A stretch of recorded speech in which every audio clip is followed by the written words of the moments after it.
بسم الله الرحمن الرحيم. إذا جاء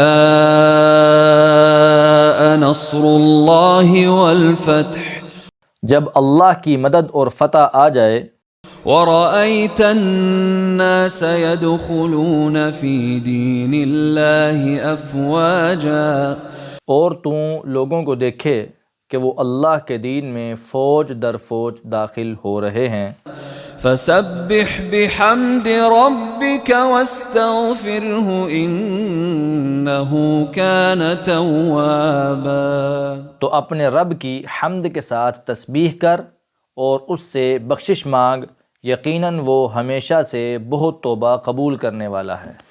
اذا جاء نصر اللہ والفتح، امام ابن کثیر رحمہ اللہ نے فرمایا کہ الفتح سے مراد یہاں فتح مکہ ہے۔ اس پر اتفاق ہے۔ عرب کے قبائل اسلام قبول کرنے کے لیے فتح مکہ کا انتظار کر رہے تھے۔ ان کا کہنا تھا کہ اگر یہ اپنی قوم پر غالب آ گیا تو بلا شبہ وہ نبی ہے۔ جب اللہ تعالیٰ نے آپ صلی اللہ علیہ وسلم کے ہاتھوں سے مکہ فتح فرما دیا تو وہ فوج در فوج اسلام میں داخل ہو گئے۔ اس کے بعد 2 سال نہیں گزرے تھے کہ سارا عرب مسلمان ہو گیا، اور تمام قبائل میں کوئی ایسا شخص نہ تھا جو اسلام کا اقرار نہ کرتا ہو۔ الحمدللہ۔ امام بخاری رحمہ اللہ نے اپنی صحیح میں عمر بن سلمہ رضی اللہ عنہ سے بیان کیا ہے کہ انہوں نے فرمایا، جب مکہ فتح ہوا تو ہر قوم نے چاہا کہ وہ رسول اللہ صلی اللہ علیہ وسلم کے پاس حاضر ہو اور سب سے پہلے اسلام قبول کرے، اور تمام قبائل اپنے مسلمان ہونے کے لیے فتح مکہ کا انتظار کر رہے تھے۔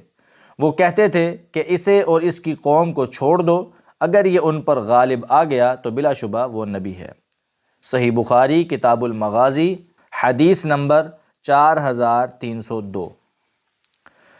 نمبر 2، سیدنا ابن عباس رضی اللہ عنہما سے روایت ہے کہ ایک دن عمر رضی اللہ عنہ نے شیوخ بدر کی موجودگی میں مجھے بلوایا اور حاضرین سے پوچھا، اللہ تعالیٰ کے فرمان اذا جاء نصر اللہ والفتح کے متعلق تم کیا کہتے ہو؟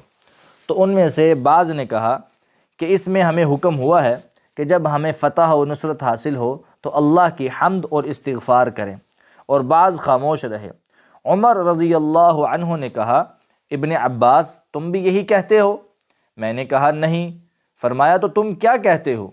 میں نے کہا اس سے مراد رسول اللہ صلی اللہ علیہ وسلم کی موت کا وقت ہے، اللہ تعالیٰ نے آپ کو اس کی اطلاع دی ہے۔ فرمایا اذا جاء نصر اللہ والفتح، جب اللہ کی نصرت و فتح آ گئی، یہ فتح و نصرت آپ صلی اللہ علیہ وسلم کی موت کی علامت ہے، لہٰذا اب آپ اپنے رب کی حمد کے ساتھ تسبیح کیجئے اور اس سے استغفار کیجئے، یقیناً وہ تواب ہے۔ عمر رضی اللہ عنہ نے فرمایا، جو کچھ تم کہہ رہے ہو اس صورت کے متعلق مجھے بھی یہی معلوم ہے۔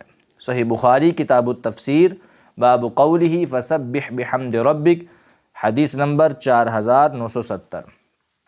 نمبر 3، حافظ ابن کثیر رحمہ اللہ نے فرمایا کہ شیوخ بدر نے جو تفسیر کی ہے وہ بھی بہت خوبصورت مفہوم ہے۔ چنانچہ رسول اللہ صلی اللہ علیہ وسلم نے فتح مکہ کے بعد 8 رکعات ادا فرمائیں۔ اس لیے امیر لشکر کے لیے مستحب ہے کہ کوئی شہر فتح کرنے کے بعد اس میں داخل ہو تو 8 رکعات نوافل پڑھے۔ سعد بن ابی وقاص رضی اللہ عنہ نے مدائن فتح کیا تو ایسے ہی کیا تھا۔ البتہ عمر بن خطاب اور ابن عباس رضی اللہ عنہم نے جو مفہوم سمجھا ہے اس میں آپ صلی اللہ علیہ وسلم کو آپ کی موت کی اطلاع دی گئی ہے، تو اس کی وجہ یہ ہے کہ آپ کا کام مکمل ہو چکا، اب آپ کو ہمارے پاس آنے کی تیاری کرنی چاہیے۔ رسول اللہ صلی اللہ علیہ وسلم نے بھی یہی سمجھا، اس لیے اس کے بعد آپ صلی اللہ علیہ وسلم تسبیح و تحمید اور استغفار کثرت سے کرنے لگے۔ نمبر 4، اس سورت کے نزول کے بعد رسول اللہ صلی اللہ علیہ وسلم نے پہلے سے بھی زیادہ آخرت کی تیاری شروع کر دی اور زیادہ سے زیادہ تسبیح و تحمید اور استغفار کرنے لگے۔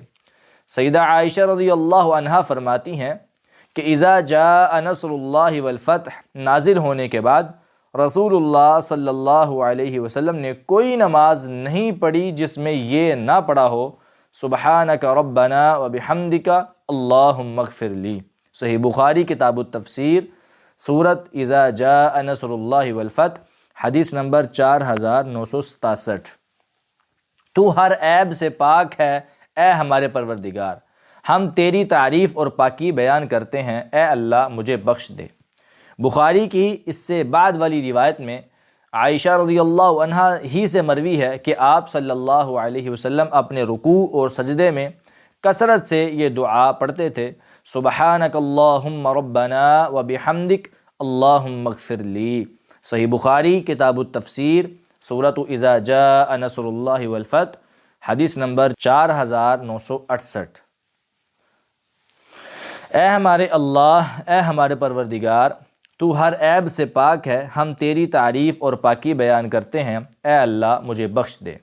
آپ صلی اللہ علیہ وسلم یہ دعا قرآن پر عمل کرتے ہوئے پڑھتے تھے۔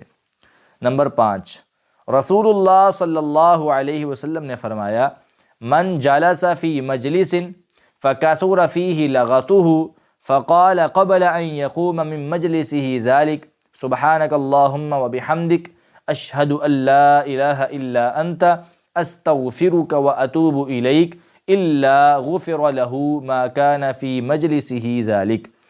جامع ترمذی کتاب الدعوات، باب ما یقول اذا قام من مجلسہ، حدیث نمبر 3433، وقال الالبانی صحیح۔ جو شخص کسی مجلس میں بیٹھے اور اس میں شور و غل زیادہ کر بیٹھے، پھر اس مجلس سے اٹھنے سے پہلے یہ پڑھ لے تو اس مجلس میں اس سے جو کچھ ہوا وہ معاف کر دیا جاتا ہے۔ سبحانک اللہم وبحمدک اشہد ان لا الہ الا انت استغفرک واتوب الیک۔ اے اللہ تو پاک ہے اور تیری حمد کے ساتھ ہم تیری تعریف کرتے ہیں، میں گواہی دیتا ہوں کہ تیرے علاوہ کوئی عبادت کے لائق نہیں، میں تجھ سے بخشش مانگتا ہوں اور تیری طرف توبہ کرتا ہوں۔ نمبر 6، انہو کان توابا، اس میں کانا استمرار کے لیے ہے، اس لیے ترجمہ کیا گیا ہے یقیناً وہ ہمیشہ سے بہت توبہ قبول کرنے والا ہے۔